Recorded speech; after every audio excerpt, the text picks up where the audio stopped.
In today's lecture, we're going to be going over Chapter 10, Section 2, and we're going to be talking about the Central America and Caribbean regions. Section 2 objectives: describe the history of Central America.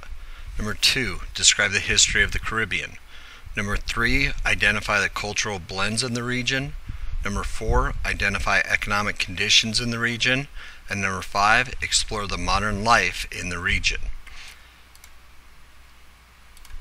What we're looking at first is we're going to look at a cultural hearth. This is a place for which important ideas spread, often in the heartland or the place's cultural origin. What we see with the Mayan civilization is that they're going to go ahead and they're going to be in southeastern Mexico, in current day Guatemala, Belize, El Salvador, and we're also going to see them into Honduras. This area right here shows that the Mayans ancient civilization is actually going to have a lot of area, and they are going to be one of the very first ones in this region. What we see is that the Mayans are going to go ahead and have a grand civilization, but what happens is that in about the 800s the Mayans abandon their cities, and really nobody knows why. Now, the influence of them is that they're going to build cities, temples in places like Belize and Guatemala, El Salvador, and Honduras. We also see city-states, and these are going to be essentially cities that are going to be ruled by god kings and have kind of a hierarchy. This is very common in today's society, but back then it really didn't happen that way. You're also going to see that these civilizations and these cities are going to revolve around trade and religious activities. And so what we see is that the Mayans are going to have a major influence really on the world. What we also see is that the civilization was going to be in Tikal in northern Guatemala. You're going to see things like alliances, you're going to see trade, and they're going to spread all over the region from Mexico all the way down to El Salvador. So the Mayans are going to be a very influential civilization.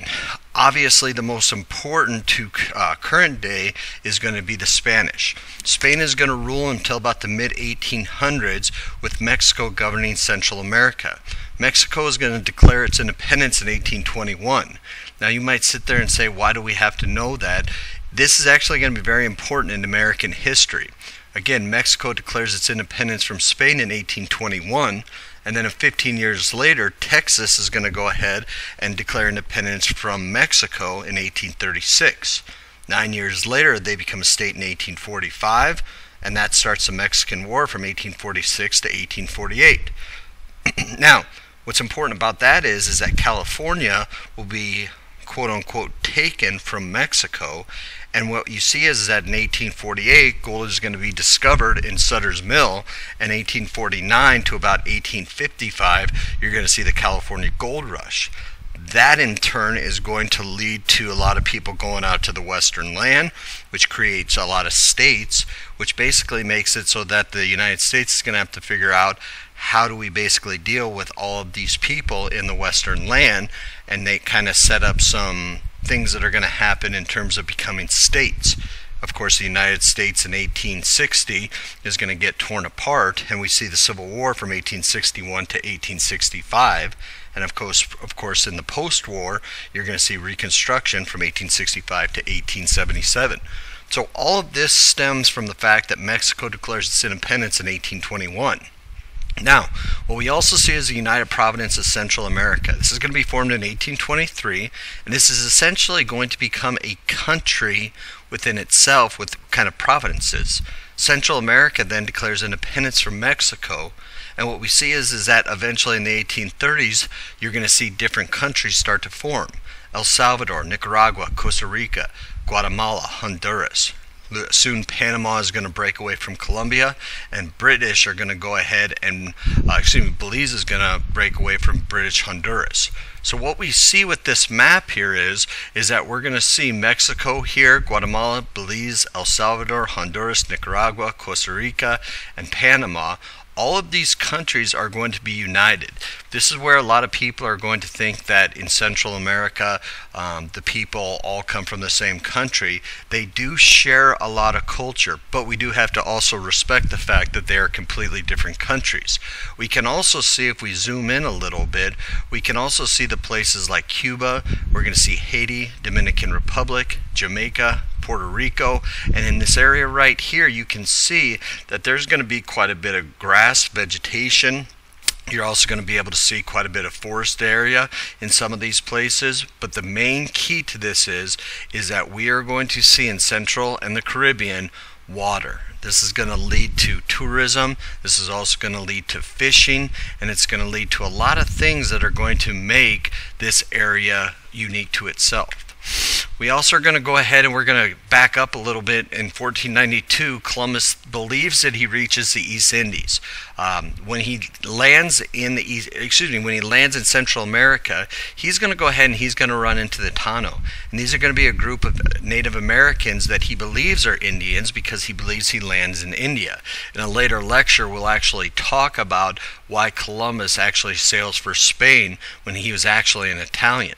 But the Spanish are going to go ahead and they're going to start sending over the conquistadors, and what they want to do is that they want to go ahead and go up and down Mexico and Central America and essentially want to make the land their own, and they're going to go ahead and they're going to think that they're going to have a bunch of gold there, when in fact what they're really looking for is sugar plantations. Because what happens is that in this area you are not going to see the gold that Columbus thought that he had seen, but what they do is they start building sugar plantations. Now the problem is that they're going to need labor, and the laborers are going to be the Tano, and they're going to actually use mistreatment. They're going to have diseases, and many of them are going to be killed.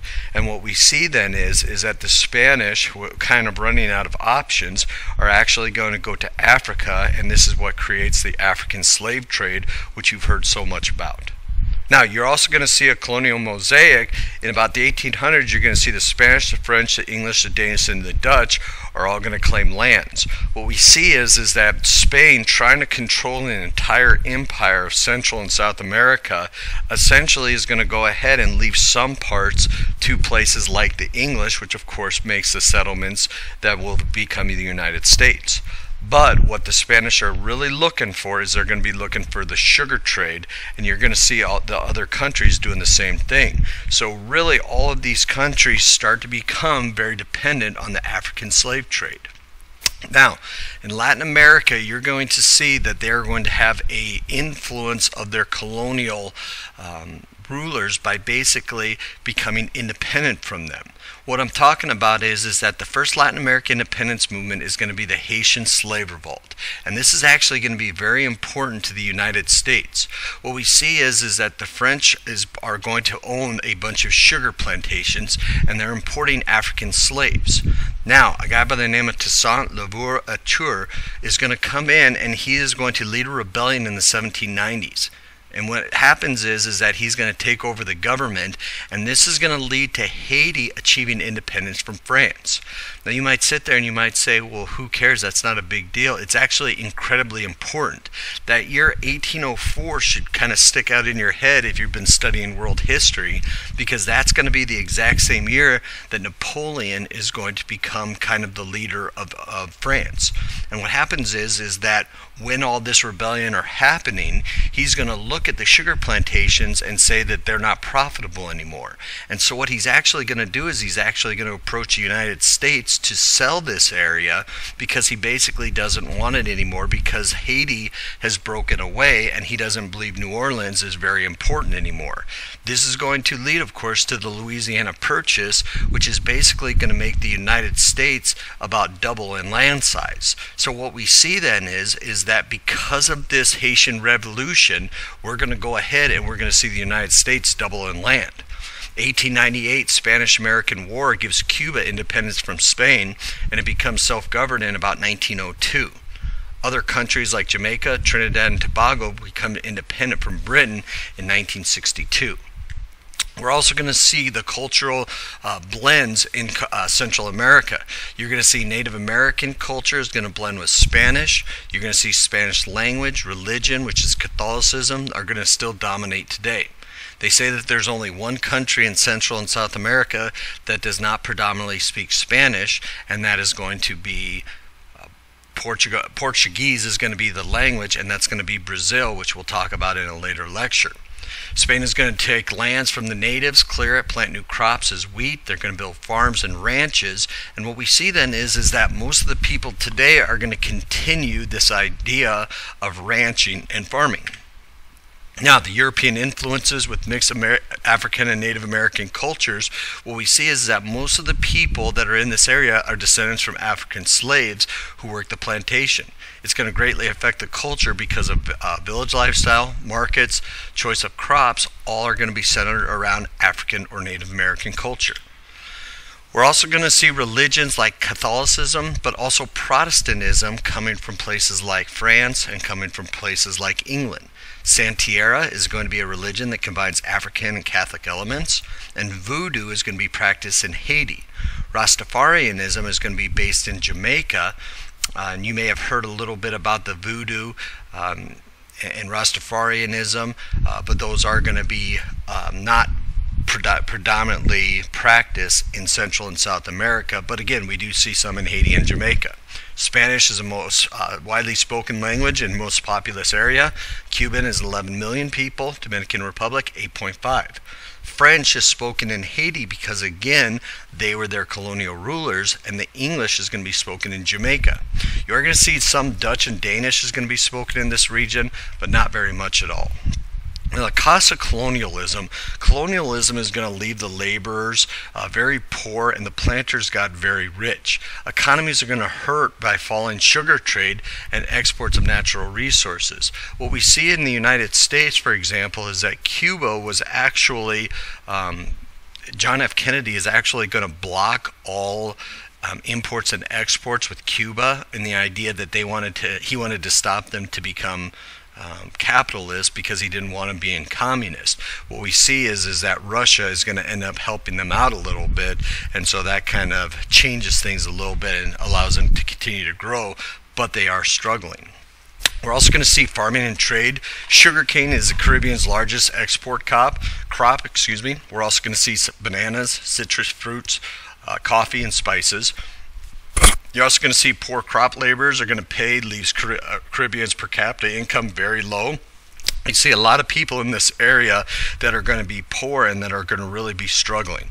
You're also going to see Central American plantations produce 10% of the world's coffee beans and bananas, but mining and forest resources are also exported, but not near as much. Now, we get to the Panama Canal, which is going to cut a land bridge that connects the Atlantic and Pacific, and it's a canal which makes Panama really an important crossroads in world trade. What we see here is that if you were to go ahead and you were to look, there's some very big land in this area right here. So the Panama Canal is actually going to come here, and it's basically going to go ahead and go right through kind of the smallest part of this area. Now, what's so important about this is that when you start looking at in kind of a bigger area right here, is that we see that if you're on the east coast here and you wanted to get to the west coast of the United States, you would have to go ahead and go all the way around the southern tip of South America and come out the other side. When in fact now what you can do is you can come down through the Caribbean, you can go through the Panama Canal, and you can come up and come out the other side. So what you see is that the Panama Canal is going to make it so that the United States does a good job of being able to connect the Atlantic and the Pacific. Now what's important about this is that the United States is actually going to help out and build this. They're going to spend a lot of money and a lot of manpower, which does cause some issues. What we do see is that in 1999 the United States was supposed to give Panama Canal back to the Panamanians, but in fact the United States keeps a hold of this because they want to continue to use it for money. Where do people live and why? Both Central America and the Caribbean are going to have a population of about 30 to 40 million people. In Central America, most people are going to work in farms or live in rural areas. Many islands in the Caribbean are densely populated. Make sure that you know the Caribbean is big on tourism. But the problem is that a lot of times they're going to have some slums that make it so that people that go on vacation there are going to see how bad the life can be. Other things in terms of pop culture, tourism and jobs, you're going to see Trinidad is going to go ahead and they're going to have the Calypso. Give you an example of the Calypso right here. She took me to a rancho to meet she Papa Sancho, Mama Consuelo, and she... What we also see is reggae is going to be very important in Jamaica. It's going to kind of shed some light on some social and religious issues. It has roots in American and African music. And again, we'll give you an example of this right here.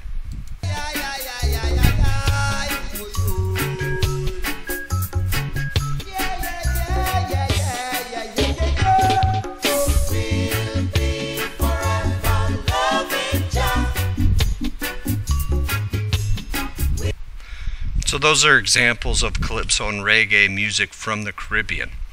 Now, the last thing that we're going to look at today is we're going to look at something that's called an informal economy. Population growth means that there's high unemployment, especially with the young people. Tourism is going to be important. It's going to provide hotels, restaurants, resorts, guided jobs. But informal economies are going to start to emerge. This is an example right here of someone that participates in an informal economy. What we see is that these people are basically living outside the official channels. Street vendors are going to go ahead and they're going to sell things, but what we see is that a lot of times they aren't protected by the police as much. They are not taxed, and so when we look at gross national product and gross domestic product, these people that participate in informal economies are not as helped out, and they're not going to be basically added into this. That concludes our chapter 10.2 lecture. You can go ahead and you can complete the assessments at this time.